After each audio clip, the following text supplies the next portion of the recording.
Pancasila. Belajar, bergerak, berbagi untuk negeri, kita menjalin kolaborasi. Belajar, bergerak, berbagi untuk negeri, demi bakti pada Ibu Pertiwi.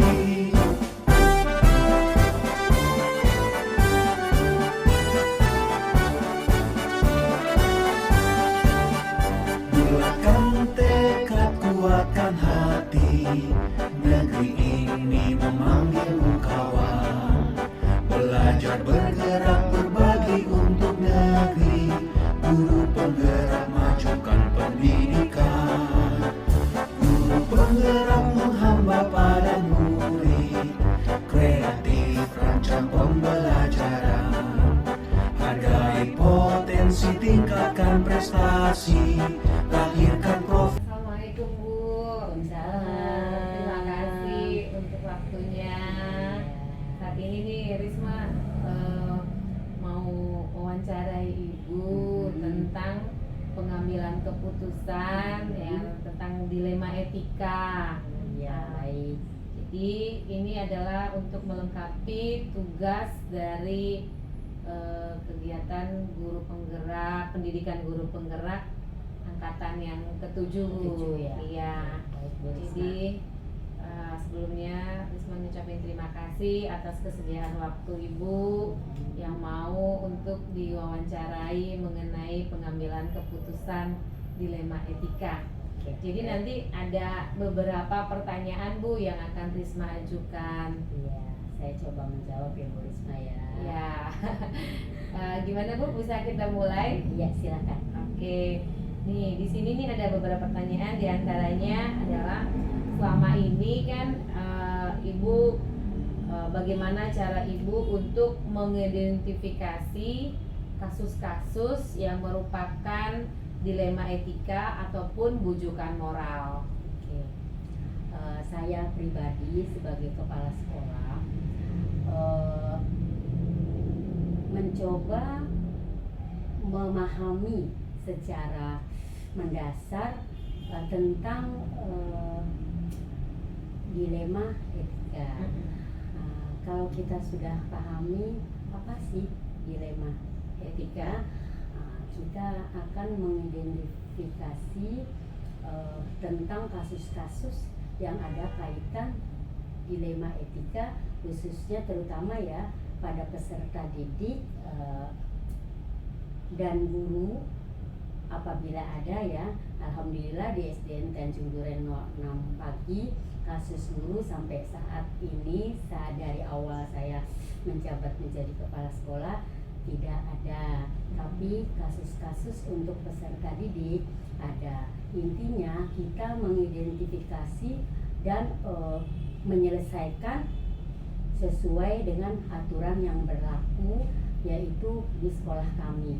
Karena di SDN Tanjung Duren Utara 06 sejak awal tahun pembelajaran itu sudah ada aturan-aturan apabila anak atau peserta didik melakukan kasus-kasus baik kasus ringan maupun kasus berat. Oh gitu ya, Bu ya. Iya. Oke, yang selanjutnya nih Bu, bagaimana cara Ibu untuk menjalankan pengambilan keputusan yang ada di sekolah, terutama untuk kasus di mana ada dua kepentingan, yang misalkan kasus itu sama-sama benar ataupun sama-sama mengandung nilai kebajikan. Untuk di SDN Tanjung Duren Utara 06, saya pribadi sebagai pimpinan selalu menyelesaikan kasus itu berdasarkan musyawarah ya. Musyawarah dengan siapa? Yaitu terutama pertama kasus itu kan muncul dari kelas. Nah di SD adalah yang mengajar guru kelas. Nah kemudian ketika kasus ringan mungkin guru kelas bisa menangani sendiri dengan diketahui oleh kepala sekolah. Akan tetapi kalau kasusnya sudah mulai berat, itu kita membentuk tim yang di dalamnya melibatkan guru kelas, kemudian wakil kepala sekolah di bidang kesiswaan, kemudian guru agama ya, guru agama, kemudian beberapa guru yang menjadi tim dan kepala sekolah. Di sekolah kami begitu yang kami lakukan. Kalau berat ya. Berarti intinya ada pembentukan tim ya Bu ya.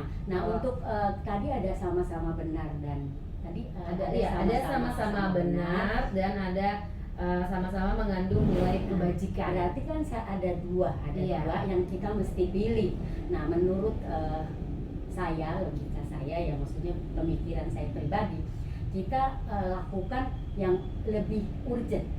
Itu dulu yang kita selesaikan, baru nanti yang kedua. Oke Bu, makasih. Ini selanjutnya nih Bu, kan dalam pengambilan keputusan itu pasti ada langkah-langkah ataupun prosedur yang biasa Ibu lakukan selama ini seperti apa ya? Kami ya, karena tim ya, melakukan langkah-langkah. Yang pertama adalah mengenal dulu kasus dilema etika apa sih gitu yang dia maksudnya yang anak-anak lakukan gitu ya, pelanggarannya.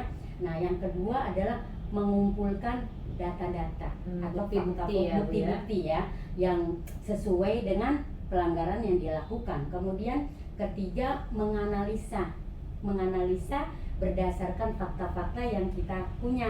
Nah, kemudian yang keempat adalah mengambil keputusan apa yang kita akan lakukan untuk menyelesaikan masalah tersebut. Gitu. Oke Bu, nih selanjutnya nih ya, tadi kan sudah langkah-langkah ya. Kalau selanjutnya hal-hal apa saja nih yang selama ini Ibu anggap efektif dalam pengambilan keputusan pada kasus-kasus dilema etika? Kalau efektif ya, untuk yang efektif kalau menurut saya ya melihat dulu kasus yang terjadi, kemudian kasus yang dilakukan oleh siswa, nah kemudian mengumpulkan fakta-faktanya, nah kemudian mengambil langkah-langkah apa sih yang harus kita lakukan untuk menyelesaikan kasus-kasus yang tersebut ya, kasus-kasus yang terjadi. Yang lebih efektif berarti kalau dari pertanyaan Ibu mengumpulkan bukti-bukti lah ya. Iya, bukti-bukti yang sesuai dengan kasus yang terjadi pada saat itu ya Bu ya.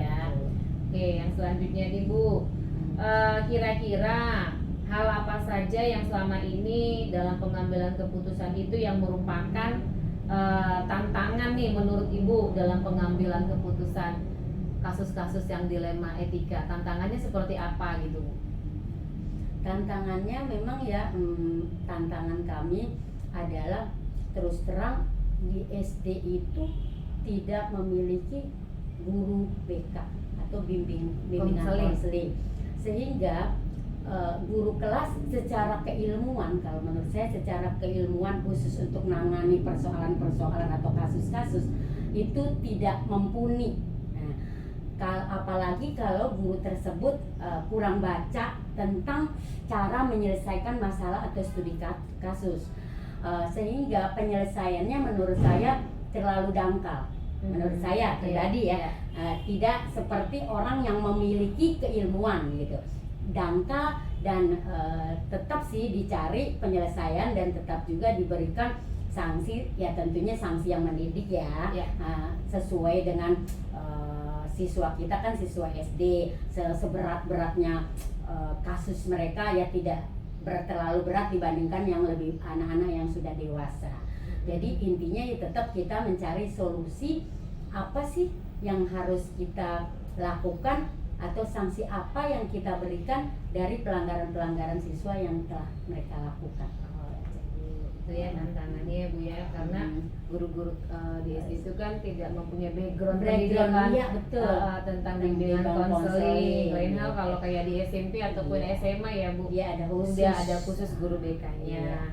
Oke Bu, yang selanjutnya nih Bu, kira-kira dalam pengambilan atau penyelesaian keputusan ini Ibu mempunyai jadwal tertentu kah, atau menyelesaikan masalah itu langsung pada saat itu juga pada tempatnya kalau ketika ada masalah dilema etika. Iya.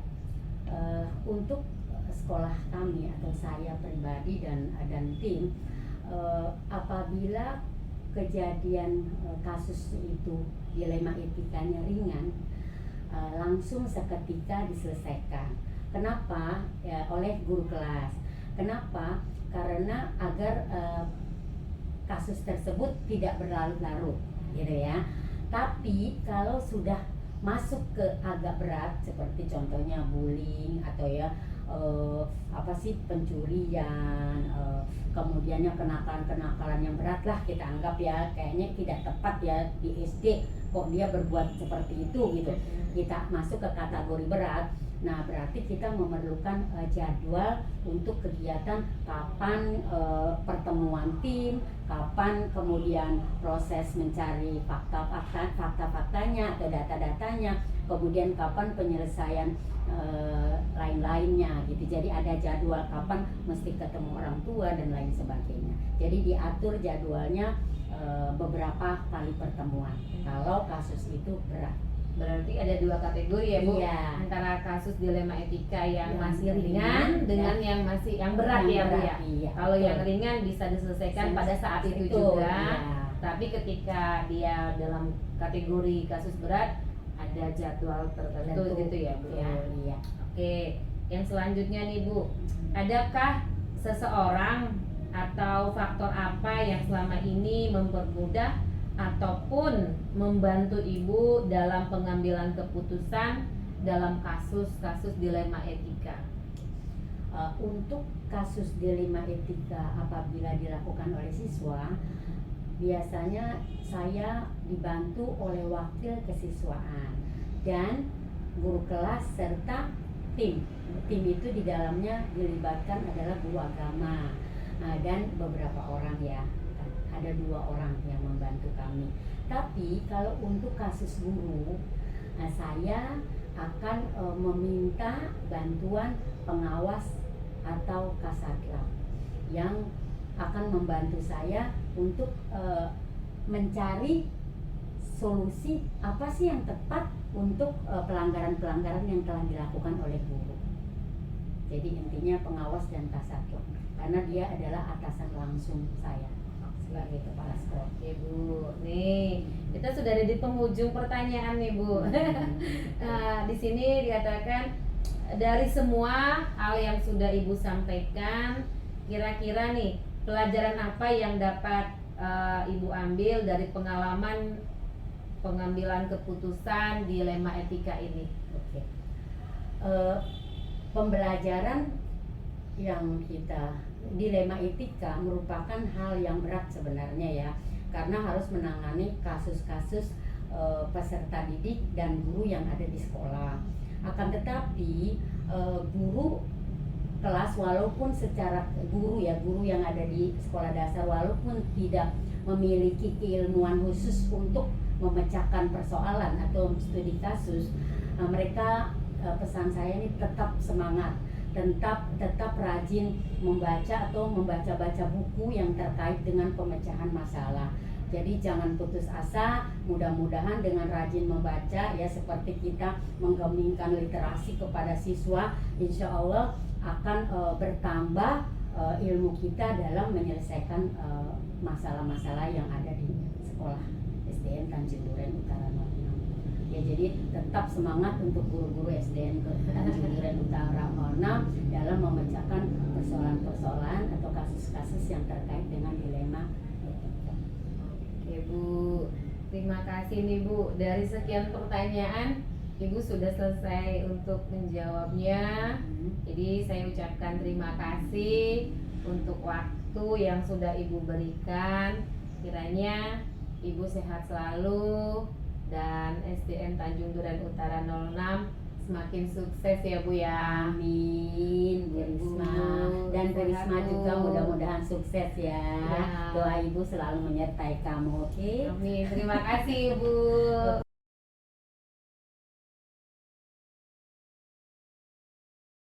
Assalamualaikum Bu Titi. Terima kasih untuk waktunya.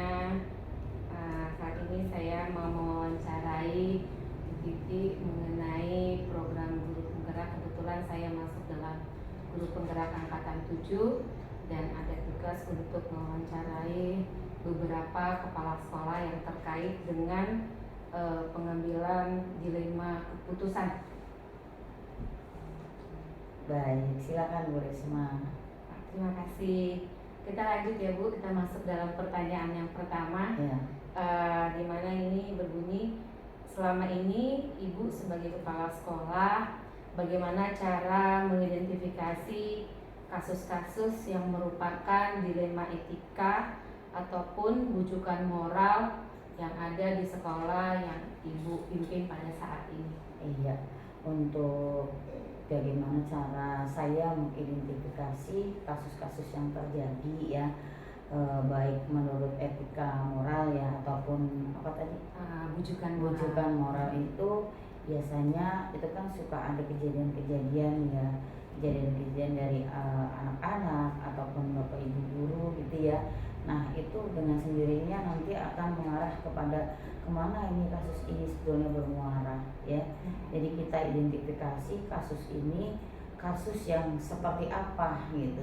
Nanti akan bisa kita identifikasi kasus ini sebetulnya seperti apa gitu. Begitu ya Bu? Iya. Oke. Berarti Ibu mengidentifikasinya terlebih dahulu Iya, kasus ini betul. seperti apa, baik itu yang terkait dengan para peserta didik ataupun bapak dan ibu guru yang ada Iya, di sekolah betul. ini. Oke, Ibu, terima kasih. Yang selanjutnya, selama ini bagaimana cara Ibu dalam menjalankan pengambilan keputusan yang sudah Ibu ambil untuk beberapa kasus yang diantaranya kepentingan sama-sama benar ataupun sama-sama mengandung nilai kebajikan? Iya. Cara saya untuk mengambil suatu keputusan akan sebuah kasus gitu ya, saya tetap bermuara kepada aturan yang berlaku ya. Walaupun istilahnya pastilah ada dari kepala sekolah, aduh kasihan ya ada rasa seperti itu pasti ada pertimbangannya seperti itu.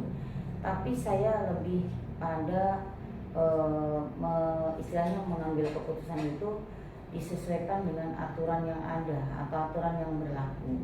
Jadi bukan dalam arti saya mengesampingkan rasa pasti ada dilema ya.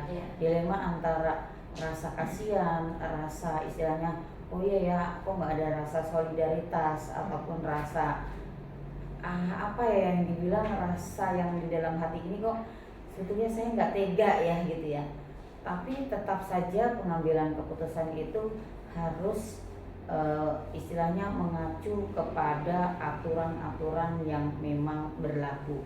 Jadi aturan-aturan itu istilahnya kan sudah ditetapkan ya, baik buruknya pasti sudah dikaji sebelum diberikan kepada kita semuanya. Jadi saya berpikir bahwa aturan itu harus tetap ditegakkan. Walaupun mungkin istilahnya bukan mengesampingkan, pasti ada jalan yang terbaik ya, pasti ada solusi terbaik yang aturan itu bisa berjalan, tetapi secara kemanusiaan pun istilahnya bisa saya sedikit memberikan rasa kasihan itu istilahnya bukan yang utama, tapi memang harus mengedepankan aturan yang berlaku. Walaupun mungkin tadi yang saya sampaikan ada sedikit bisa ya ternyata dari aturan ini bisa sedikit meringankan ataupun bisa bukan mengesampingkan tapi setidak-tidaknya sama-sama lah ya terjadi istilahnya solusi yang sama-sama saling menguntungkan, sama-sama istilahnya menguntungkan untuk dari pihak istilahnya sesuai dengan aturannya maupun untuk kepentingan dari yang punya kasus ataupun untuk menyelesaikan kasus tersebut. Oke, terima kasih. Yang selanjutnya, langkah-langkah ataupun prosedur seperti apa yang biasa Ibu lakukan selama ini? Iya, langkah-langkah sebelum saya mengambil keputusan, pastinya saya akan tadi yang pertama adalah mengidentifikasi masalah atau mengidentifikasi kasus ya. Setelah itu diidentifikasi, kita mencari dong pembuktiannya seperti apa, sebetulnya kasus ini seperti apa, bukan hanya dari satu versi. Kalau seandainya masalah kan berarti ada dua orang ataupun dua kelompok ya yang bermasalah. Nah, kita mencari istilahnya untuk mencari solusi kan berarti saya harus mencari data sebetulnya ya dari pihak pertama maupun dari pihak yang kedua. Nah, setelah itu baru kita jadikan dianalisa sebetulnya kasus ini seperti apa sebelum kita memberikan solusi yang terbaik untuk masalah yang sedang kita hadapi ya. Jadi saya juga tidak akan berpihak kepada salah satu orang ataupun salah satu kelompok, tetapi harus memberikan solusi untuk kedua-duanya gitu. Oke Bu, kita lanjut ya. Terus di sini ada pertanyaan lagi, hal apa saja yang selama ini Ibu anggap efektif dalam pengambilan suatu keputusan pada kasus-kasus dilema etika? Iya, langkah-langkah ya. Di hal-hal Hal-hal apa saja? Hal-hal apa saja tadi ya. Kita mencari sesuai aturan mana dulu nih, aturan yang sebenarnya seperti apa.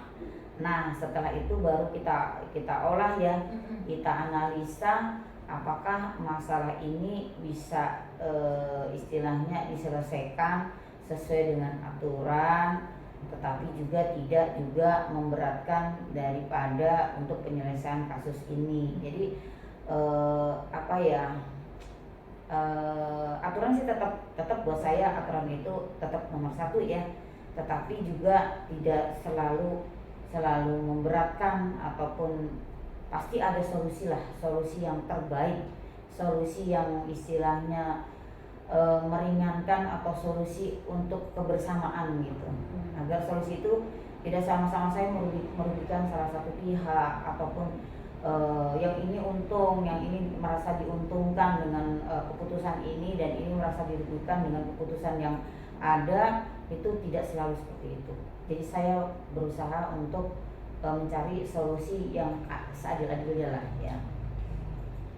Jadi yang selanjutnya nih Bu, hal-hal apa saja yang selama ini merupakan ataupun menjadi tantangan Ibu dalam pengambilan keputusan pada kasus-kasus dilema etika? Tantangannya ya tadi ya. Tantangannya apakah istilahnya di salah satu sisi kan pasti ada rasa tidak enak, rasa kasihan, ya segala rasa ya namanya. Yang berkasus ini kan ada di sekolah saya gitu kan, istilahnya yang kalau guru itu teman saya gitu, mitra gitu, kalau anak-anak ya anak saya gitu ya. Pasti kalau seandainya ini pasti tantangan terbesarnya adalah antara aturan dengan hati nurani ini sebetulnya ada yang bertentangan gitu. Itu sebenarnya terberat buat kita ya mengambil keputusannya. Jangan kita terlalu istilahnya memberatkan di sisi tentang masalah hati tadi ya, rasa nggak enak, rasa kasihan gitu ya, dengan istilahnya, tapi mengesampingkan aturan yang berlaku ya tidak bisa juga ya, harus sama-sama, itu tantangan terberat. Oke Bu, yang selanjutnya apakah Ibu memiliki sebuah tata kala atau jadwal tertentu dalam sebuah penyelesaian kasus dilema etika, atau apakah ketika ada masalah langsung menyelesaikan di tempat? Kalau saya ya itu tadi sesuai dengan berat atau ringannya satu kasus ya. Kalau seandainya kasusnya itu ringan ya bisa diselesaikan pada saat itu. Ayolah kita selesaikan bagaimana masalah ini biar tidak menjadi melebar gitu ya. Kalau memang kasusnya itu ringan, tapi kalau kasusnya berat ya berarti harus ada istilahnya jadwalnya gitu ya. Langkah-langkahnya harus ada. Untuk pertama kita harus istilahnya menganalisa, mengidentifikasi dulu ya kasus ini. Mungkin saya akan istilahnya berkolaborasi dengan teman-teman yang ada di sekolah gitu, karena memang di sekolah ini kan di SD ini nggak punya guru bimbingan konseling ya secara khusus, tapi semua guru harus memiliki kemampuan sebagai guru pembimbing gitu ya, bimbingan konseling gitu ya. Jadi mungkin kan di setiap sekolah di SD juga semuanya tidak semuanya memiliki wakil kepala sekolah kesiswaan ya, yang biasanya menangani masalah-masalah ini gitu. Tapi ya kita berkolaborasi lah untuk menyelesaikan masalah ini, satu kasus dengan teman-teman yang berada di sekolah. Jadi tidak mutlak hanya keputusan itu dari saya, tapi saya akan meminta pertimbangan juga kepada teman-teman yang berada di sekolah. Gitu. Kalau menurut Ibu nih, adakah seseorang atau faktor-faktor apa yang selama ini mempermudah atau membantu Ibu dalam pengambilan keputusan dalam kasus-kasus dilema etika? Ada faktor-faktor apa saja, atau adakah seseorang yang membantu Ibu dalam mengatasi? Ya. Tadi sudah saya sampaikan bahwa sebetulnya kerja di sekolah itu bukan hanya kepala sekolah ya, bukan hanya kepala sekolah semata, tapi ada bapak dan ibu guru. Kalau seandainya kasusnya dari anak-anak atau dari peristiwanya dari anak-anak, ya pasti kan ada bapak dan ibu guru ya yang bisa dimintai istilahnya pertimbangan.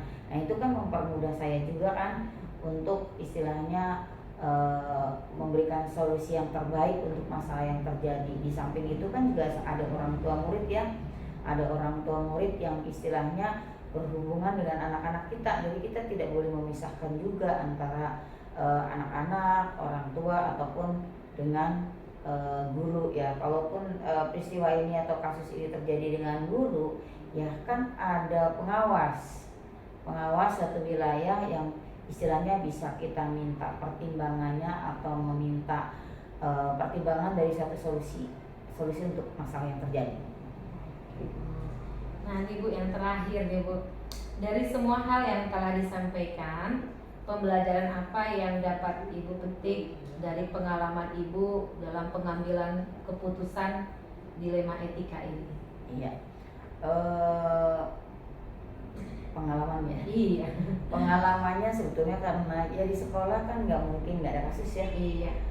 Entah itu ringan, entah itu berat, harus diselesaikan gitu ya. Kalau pengalaman saya sih dengan adanya suatu kejadian atau suatu kasus itu menjadi pembelajaran ya, pembelajaran untuk ke depan. Jadi kita harus seperti apa sih yang harus kita persiapkan. Contoh ada satunya kasus anak membuli temannya gitu kan. Bagaimana istilahnya pengalaman dari untuk menyelesaikan ini kan menjadikan pengalaman untuk ke depan.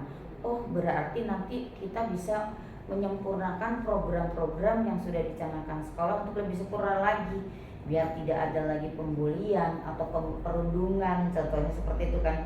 Itu kan istilahnya kasus yang umum ya yang terjadi di sekolah manapun. Saya yakin ada kasus namanya pembulian atau perundungan gitu ya, walaupun itu masih dalam kasus yang kecil, tapi kalau seandainya dibiarkan saja kan itu akan menjadi besar gitu. Nah dari terjadinya adanya kasus itu pembelajaran juga, istilahnya ada pembelajaran juga buat kita dari pihak sekolah, baik kepala sekolah, guru-guru maupun orang tua, untuk bisa menetapkan atau untuk bisa menentukan langkah-langkah selanjutnya, program apa sih yang cocok untuk menangani kasus seperti ini, atau program apa yang bisa untuk meredam ataupun untuk biar tidak ada lagi lah kasus seperti ini.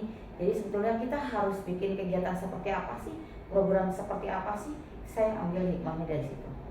Oke, bagus sekali nih Bu Titi, dari semua pertanyaannya dijawab dengan oke.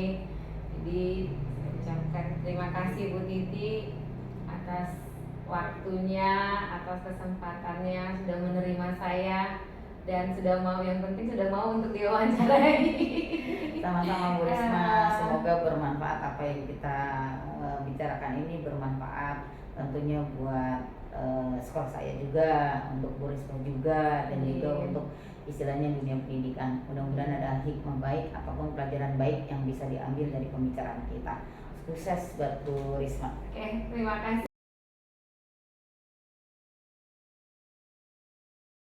Terima kasih untuk waktunya pada hari ini. Bapak bersedia untuk saya wawancarai, Iya. di mana pada saat ini saya sedang mengikuti program guru penggerak angkatan yang ke-7. Iya. Jadi di sini ada tugas untuk mewawancarai beberapa kepala sekolah yang ada di lingkungan di mana saya mengajar, lingkungan sekolah yang terdekat. Iya. Jadi salah satunya sekolah Bapak SDN Tanjung Duren Selatan 05. Iya. Jadi nanti saya akan mengajukan beberapa pertanyaan mengenai tentang pengambilan keputusan, Pak, Iya. yang dilema etika ataupun bujukan moral, Iya. seperti itu, Pak. Kita bisa mulai ya, Pak ya? Bisa siap. Oke. Siap. Ini pertanyaan pertama, Pak. Selama ini bagaimana Bapak dapat mengidentifikasi kasus-kasus yang merupakan dilema etika ataupun bujukan moral? Jadi kalau identifikasi, saya identifikasi kasus masalah berat dan ringan. Kalau urusan ringan itu masih urusan guru lah, ya. Jadi dibebankan ke guru atau ke wakil kepala sekolah. Cuman kalau umpamanya udah urusan berat, itu urusannya saya. Gitu, Saya Pak. tangani sendiri gitu dengan cara ya musyawarah, manggil orang tua gitu dan manggil gurunya gitu. Oke, Pak, makasih.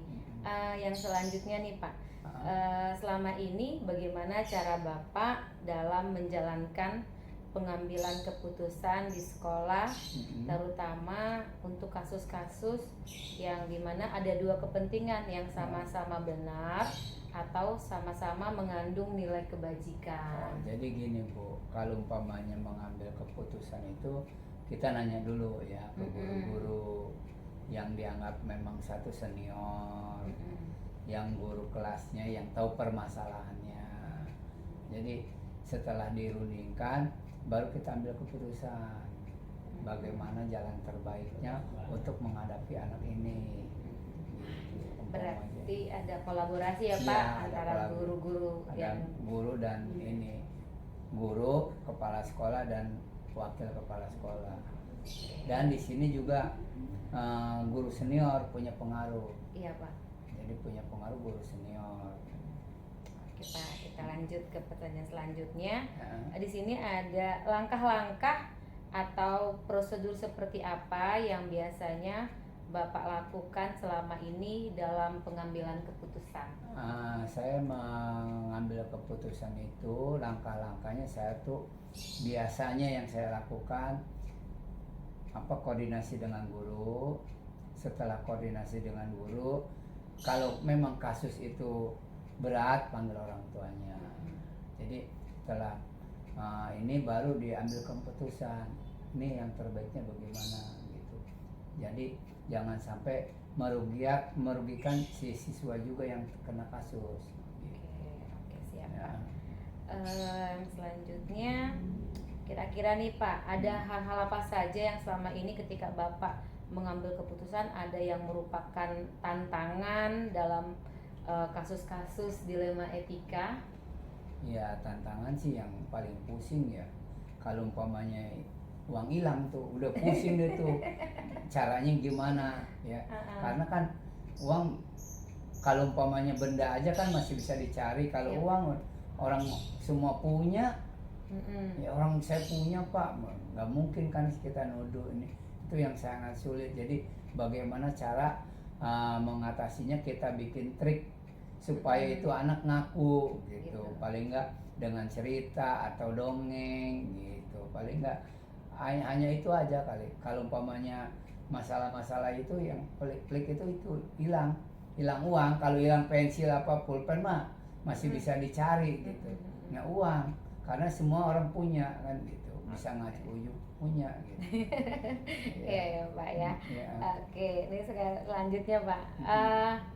Apakah Bapak memiliki sebuah tata kala atau jadwal-jadwal tertentu dalam penyelesaian kasus dilema etika, atau apakah Bapak langsung menyelesaikan di tempat atau memiliki sebuah jadwal untuk menyelesaikan bentuk permasalahan sesuai prosedur seperti apa yang Bapak ajarkan? Oh, jadi kalau umpamanya masalah-masalah itu ya langsung dihadapi aja. Masalahnya itu ya udah hadapi. Jadi nggak pakai apa namanya jadwal ini nanti ini ya, nggak usah. Berarti langsung seketika gitu ya Pak langsung ya? masalahnya apa ya udah langsung selesaikan gitu. Yang beres-beres saat itu, kalau nggak beres ya besok lagi gitu. Oh, oke Jadi, Pak.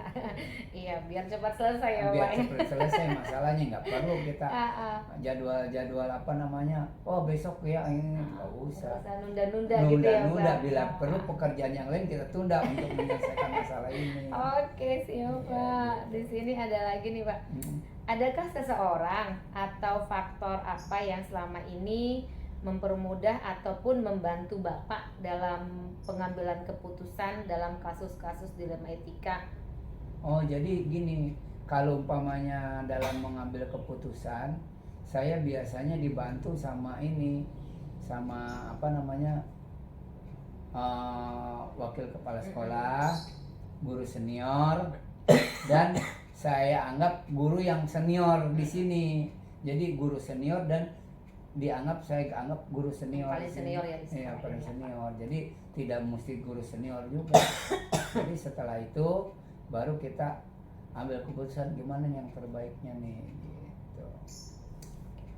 Nih Pak, pertanyaan terakhir nih Pak. Iya.